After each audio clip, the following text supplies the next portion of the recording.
I read it? General Hospital, 54, HSP 79, VTR 316, air 330.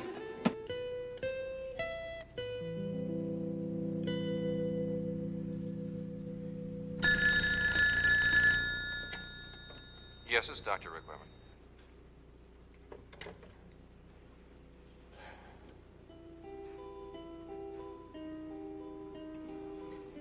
Of course I love you. If I didn't love you, I wouldn't be here. And I hope with all my heart that we can get back together again. This is the only way to let you. I don't know how else to do it. I can't let you make love to me now. I'd feel like a prostitute knowing that all the time you were wishing for someone else. Why do you keep saying that? That is not the case. I believe it's the truth. And I have got to find a way to come out of all of this as a whole human being, Rick. I just have to.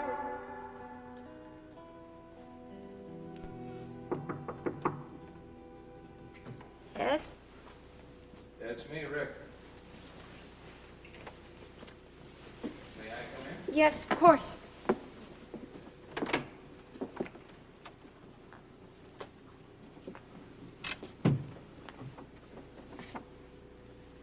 It seems a little strange to ask permission to come into our own bedroom. No stranger than it does to me. Was that something important on the phone? It was the official call that Lee told us to expect. Laura's hearing will be at 4 o'clock this afternoon. Well, I'm glad we didn't tell her about it last night. She just would have spent as sleepless a night as I did. I didn't sleep much myself, but we do have to tell her, and I think we have to tell her right away. Yeah, I know. If only you could have gotten the bartender to tell the truth. We may have something. What? Well, after I went to bed last night, I called Scotty, and we're going to see Lou Proctor. If we can convince him to tell the truth, that he tricked Laura into coming to the table, then we can discredit the bartender's testimony and substantiate Laura's. Wasn't he the least little bit suspicious when you told him your name? Well, I made the appointment in Scotty's name. Well, I hope you can do it. I hope you can make him tell the truth. So do I, because if she goes in there with the evidence stacked against her the way it is, I'm worried about the outcome.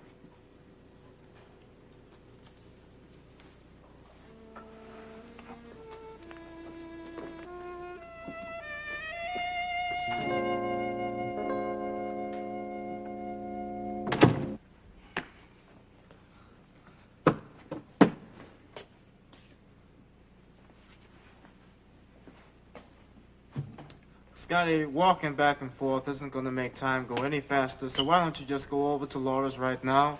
I can't, Brian, because I'm waiting for Howard so that we can go over there together. You know, it's a shame that you and Howard Lansing couldn't break that bartender down. Yeah, tell me about it. Brian, I've got to find out why he's lying and who's trying to set Laura up, otherwise she's going to be in big... Oh, that's Howard. I'll get it. Yeah, Good Howard. morning. Yeah. Just let me get my coat. Okay. Set to go. Brian, how you doing? I'm doing fine, Mr. Lansing. Scotty and I were just talking about it. It's a Hey, shame Brian, listen, I'm sorry, but I haven't talked to Laura yet this morning, and I know she's going to be worried that I haven't called her, so Oh, I'll sure, see sure. you. Okay, look, good luck to both of you, okay? Howard's gone to pick up Scotty. They'll be here soon. Good. Wish we had more time. I'm sure that Judge Stallman is concerned about the incident the other night. Yes. I wonder if he hadn't already reached his decision until this happened. Then this is going to affect what he decides. What is Laura going to do when we tell her... When you tell me what?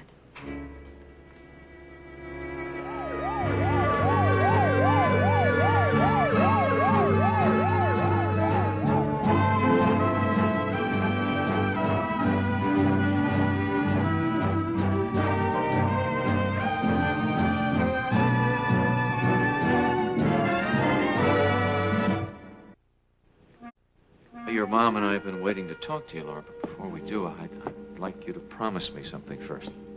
Promise you what?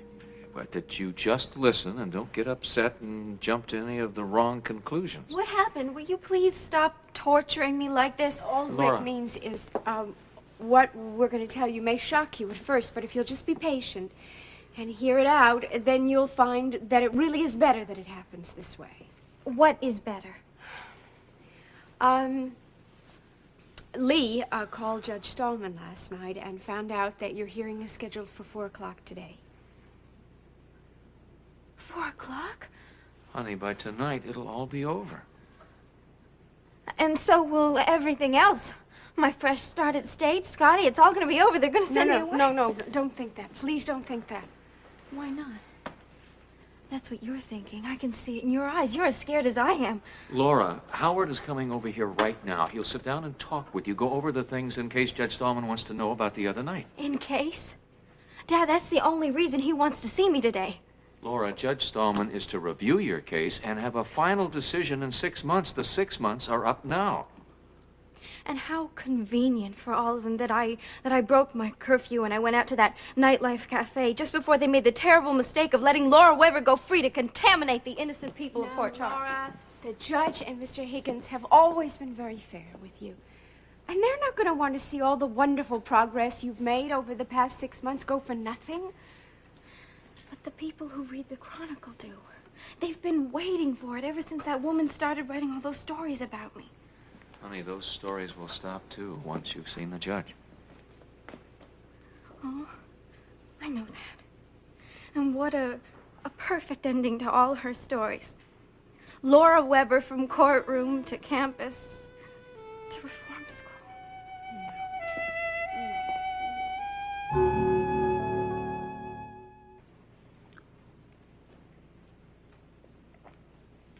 Would you mind telling me what that stupid smirk is all about? What's so damn funny? You, Joe College. Hey, look, I don't laugh at you because you take nursing school. So I'd appreciate it if you didn't laugh at me because I take a few courses at college. Luke, it's not the courses. It's the way you look. All dressed up in your crew neck sweater and your little corduroy pants with your hair all neatly combed. I mean, I wouldn't be surprised if you started wearing saddle shoes and a raccoon coat next. If that's what the other college dudes are wearing, baby, that's what I'll wear. Since when you do what everybody else does? Never. I never do what everybody else does, but I can give that impression if I need to. I can do, be, or wear anything necessary to get what I want. Do you understand? Sure.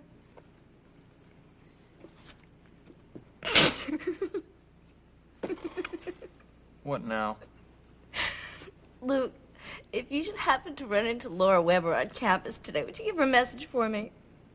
Would you please tell her that I know how much she's enjoyed the first 2 or 3 days of college, and how much she's going to miss it all in reform school. But in 20 or 30 years, when they parole her for good behavior, she can always go back to state as a senior citizen and take night courses.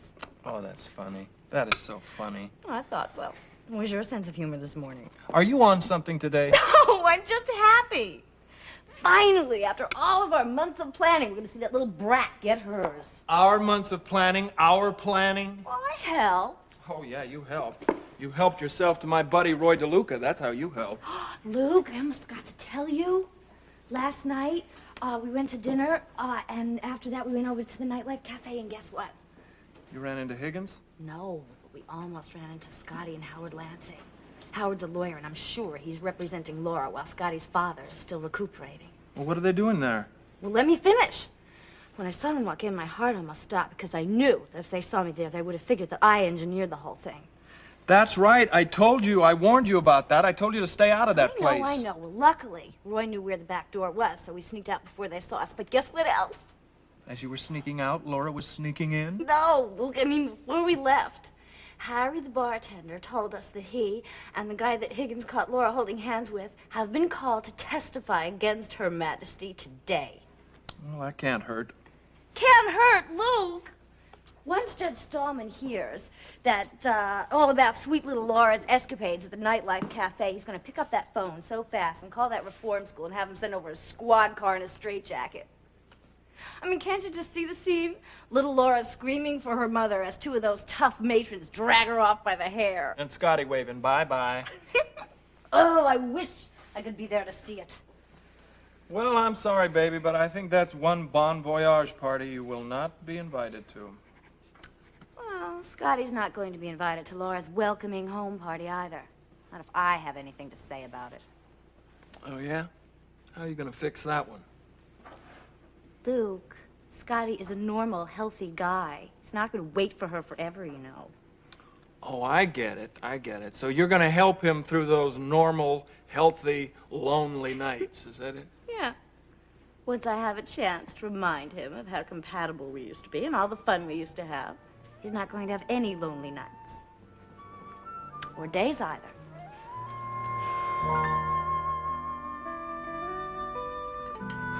Honey, no more for me, please. Jeff, I just poured you a fresh cup. Okay, I'll drink it. I don't want to do anything this morning to upset you. It took us long enough to make up last night. Good morning, and I hope you're feeling better about things, too. Yes, I am. But I would feel a lot better if you'd tell me what's really bothering you. Heather, I promised you I would, just as soon as I've gotten everything else straightened out in my head. And in the meantime, would you please just be patient? I will, Jeff. But you can't expect everyone to be as patient with your moods as I am. Meaning? Steve Hardy. I told you he called again while you were out last night, and you haven't called him back yet.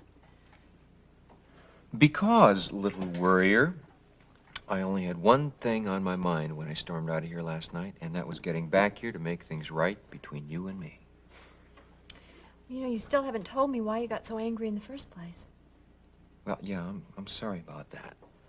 But when you accused me of not loving you anymore because you had lost the baby, it just seemed like the most ridiculous statement I'd ever But, heard. Jeff, it wasn't ridiculous. I mean, you didn't start acting strangely toward me until after my miscarriage, so what am I supposed to think? Honey, just trust me. One has absolutely nothing to do with the other. So let's just drop it, okay? Jeff, don't just dismiss it like that. I know I'm right. I mean, you and Rick are very family-oriented. Oh, I almost forgot to tell you. Rick called 3 times last night, and he seemed very anxious to talk to you. Well, he's just going to have to wait until I get to the hospital. Jeff, whatever it is that's bothering you, does it have something to do with your brother and Steve? What makes you think that? Because I've given you all these messages, and you seem to invent reasons not to call them back. Look, I told you I'll see him at the hospital, all right? Look, I gotta go. See you later. Oh, honey, wait a minute. There's something I forgot to ask you. What? Well, I remember just now talking to Gina Dante before I left for Hawaii, and she told me that I should talk to you about some precautions you're supposed to be taking. Precautions? Yeah. She said I should discuss it with you. Oh, that. Just the normal precautions a woman takes after having a miscarriage. You know, not lifting things and getting plenty of rest, vitamins, all that stuff. You're sure that's all it is? For some reason, I sensed that there was something more specific that we should be talking about. Oh, Jeff, you know Gina, how overly protective of her patients she is, especially me. Well, personally, I'm glad she is. But listen, if you're keeping something from me because you're afraid I might worry, forget it. No, I'm not keeping anything from you, Jeff. Hey, will you call me from the hospital later? Well, yeah, sure. But I swear to you, if you mention one word about my possibly not loving you because you lost the baby, I'll divorce you on the spot, lady. Jeff, please don't say that. Just kidding, honest. Now, I don't care. I'm so afraid of losing you. Listen, if that's for me, I'm on my way, okay? Hello? Yes, Anne, but he's leaving for the hospital right now. Well, why don't you talk to him when he gets there? Anne, you can just as easily call him there as you did here. Hold on. It's Audrey's niece, Anne. She's very pushy. What does she want? She wants to talk to you, and she won't take no for an answer. Okay. Thanks, man. Yes, Anne, what is it? Oh, I can't believe it. When?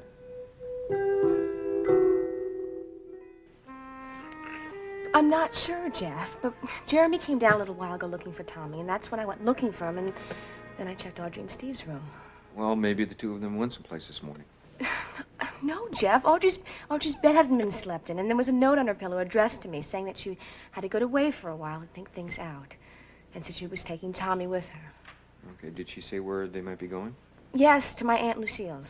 She asked if I could contact a replacement to take her nursing classes over, so apparently she plans to be gone for a while. All right, when's the last time you saw her? When she came back from visiting Steve, I was with Jeremy playing, so I really didn't have much time to talk, but she stopped in and said she was tired and going right to bed. Did she tell you anything at all about her visit with Steve? No, Jeff, but when everyone was asleep, Steve called and wanted to talk to her. I said that I thought she was sleeping, but I'd check. Was she still in her room then? Well, I thought she was because I knocked on her door lightly and she didn't answer. So I assumed she had fallen asleep, but since her bed hadn't been slept in, she could have left before that. Well, did Steve say anything else to you when he called? Not really. Well, he did ask me to tell her that when she came down this morning that he'd called and somehow everything was going to work out fine. And now this! Anne, have you told Steve? Not yet. I will, though. The question is how. Yeah, well, it's not going to be easy, that's for darn sure. Jeff, it would help if you were there with me. Please? Look, why don't we talk at the hospital, okay? Or where will you be? I don't know yet. I'll check my schedule and get in touch with you, all right? Goodbye, Anne. Jeff, I couldn't help hearing all of that. Is Audrey gone somewhere? Yeah, Anne found a note from her this morning saying that she took Tommy up to her sister Lucille's for a while. Just like that? Just like that. You know, I don't know one person in this city who's acting like themselves since the epidemic. Not one. No, I don't either, honey. Listen, I'll talk to you later. Okay. Bye.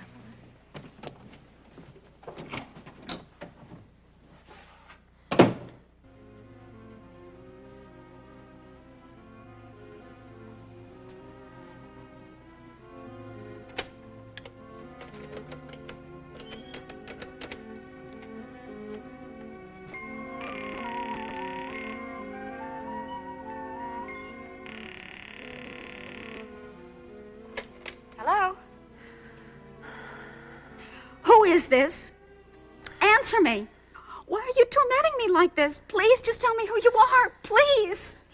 Diana, you should just hang up when you get these calls. The more you show this person how frightened you are, the more he's going to keep calling. That's how they get their kicks. Why won't he tell me who he is? It's bad enough to pick up that phone and hear the horrible, heavy breathing. Now, don't get so upset, Diana, please. There's got to be some way of stopping these calls. Peter says what I should do is just jot down the time of day the phone calls come in and give it to the police department and the phone company. Evidently, there are ways of tracing these crank calls. Then what are you waiting for? I just keep praying that they're going to stop. I've had the police over here so many times on false alarms. You know, I tell them about the phone calls and the shadows outside, and I'm sure they're convinced it's just a product of an overactive imagination. They never say anything to me, of course, but I can tell by the kind of questions they ask and their general tone of voice. But you told me that Heather saw the shadows, too, when she was here with you. Well, yes, but Heather's just as excitable as I am where PJ's safety's concerned. Diane, I'm sure this has nothing at all to do with PJ. I hope not. Maggie, there's been something I've been meaning to ask you. You know that blue suit that PJ has? It's a little sailor suit and it's got the sailboat on the collar. Oh, sure. Why? I can't find it anywhere. I've looked through the whole house and I can't seem to find it. Have you asked Mrs. Ryan or your housekeeper? Maybe they just washed it out and put it in the wrong drawer or something. No, only you and Heather do his laundry, aside from me. It just seems to have vanished into thin air. I'm sure it'll turn up again, Diana, and don't get yourself so worked up over it. It's only a suit, and he has so many clothes. But I'm forgetting so many things lately. The whole thing is just beginning to worry me. All you need is to get out of this house and get back to work again. Staying home constantly isn't any good for anybody. Yeah, and thanks to you, I'll be able to do that. Peter and I are both really grateful that you're going to be coming back taking care of PJ. Does, Heather know that I'm coming back here again? Well, actually, no, she doesn't. I'm going to tell her today. She volunteered her own services several times, as a matter of fact. Scotty, I don't see what good it's going to do to go over it all again. It's still my word against Mr. Higgins, no matter how many times I tell it. Laura, Howard hasn't heard your story yet. Now, how do you expect him to advise you in your testimony if... Testimony? Then it is a trial. I know. No, Laura. It's just an informal hearing in Judge Stallman's chambers. It's no different than any other time you've been and met with him. Oh, yes, it is. Because the last time I had Scotty there to back up my story of what happened at the lodge and why I had to break my curfew. I know, but you still had to tell the judge exactly what happened. And it was still up to you to convince him that you were telling the truth. But he is not going to believe me this time. I don't have any witnesses. He's going to think that I just made up that story about somebody calling me, claiming to have letters that I wrote to David to cover up the reason I went to the police. But that's why you went there. That's the truth. But that is not what Mr. Higgins saw when he walked in there and he saw me sitting with that man. He's never going to believe that that man did tell me that he was Sam McDougal, the man that I went there to meet. They're going to believe you. They're going to believe you just as we believe you because they will see that it's the truth. Laura, listen, one thing you can't do is go to pieces or get rattled when you're talking to the judge, because then he's really going to think that you have something to cover up. Right, Howard? Well, But how Scotty, can I avoid it? If Mr. Higgins tells him that I ordered a drink and then the bartender said that Laura, you don't know what Mr. Higgins is going to put in that report or what he's going to recommend to Stallman. All I know is that he thinks I'm lying about everything now. I could see that in his eyes when I saw him at the hospital yesterday. He doesn't believe a word I say, not a word. Oh, Laura, why don't you take some time now to go over it all with Howard? Mother, please, I can't even think clearly now. It just happened too fast. Laura, listen, if you don't feel like talking about it right now, it's okay. But I do want you to remember one thing. What? Now, even though I can't go into the judge's chambers with you, I'll still be there all the same, all right? And when you come out and it's all over, I'll be there. And I'll drive you back home together. Okay? Now, you remember that? Scotty, I'd never be able to get through any of this without you remembering. Okay. And when you're in there and if you're feeling afraid and alone, just know that I'm there with you. All right? Laura, Scotty, look, why don't I pick you up at the campus this afternoon and we can talk this all over in the car on the way over to the courthouse? I haven't decided if I'm going to go to classes today or not. Well, Laura, it would be a lot better than just sitting around here. And I'll meet you right after your first class, and we'll go and we'll find Brian. We'll have lunch together. He's always good for something optimistic. All right. Where shall we meet you, Mr. Lansing? How about in front of the student union at 3 o'clock? Okay. Okay, Howard, we'll be there. Great. All right, I'll see you later. Yeah, thank you. Good. Thanks. Right. Listen, Laura, I'll meet you outside of your first class right in front of the science building, all right? Okay. Cheer up, all right? Rick, I want to go out and talk to Howard, so I'll meet you out in the car, all right? Bye. That's good. All right. Bye, Dr. Weber. Bye. Dad? Why did Scotty say he's going to wait for you outside? Because we're going to go see Lou Proctor, and by the time I finish with him, I hope to know why he's been lying and get him to change his story. Even if you do, there's still that bartender who Honey, said to the Mr. Higgins right in front of me. bartender is not going to change his story. I've already tried. But I'm going to try to get to the bottom of it. Maybe by the time I meet you at the courthouse, I will have. I hope so. Hey, try not to worry today, and come on, get a nice positive attitude, okay? Well, just knowing that you and Mother and Scotty all believe me, that helps a lot. I think I'll go up and fix my makeup before I go to class. Sure. Excuse me.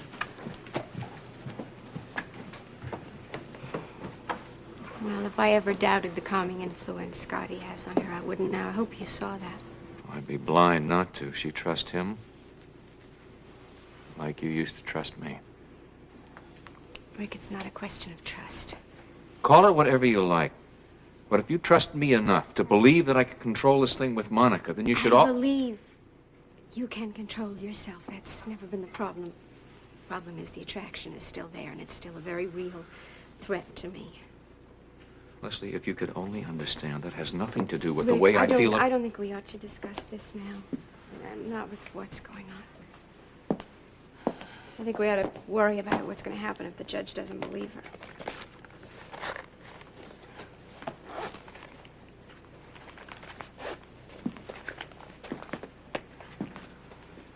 I'll call you after I see Proctor and let you know what happened. Okay.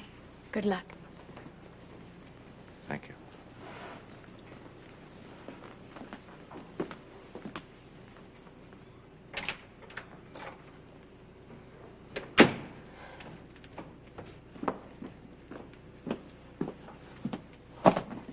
Are you just about ready to leave for work? Yes, I am. Honey, if there's anything that I can do or say to help ease the pressure for you today, please tell me. You can answer a question for me. Okay. How much does Mr. Higgins really know about the problems you and Dad are having? Just what we told you. Judge Stallman in his office received an anonymous phone call telling him that I had left the house, and Mr. Higgins came over to talk to us about it, and we assured him that whatever problems we might be having were not going to make us forget our concern for you and our responsibility to the court. I wonder if he believed that. I'm sure he did. You are not going to be penalized today because of our problems. Please believe that. Really? Even if the judge finds out that there is another woman involved?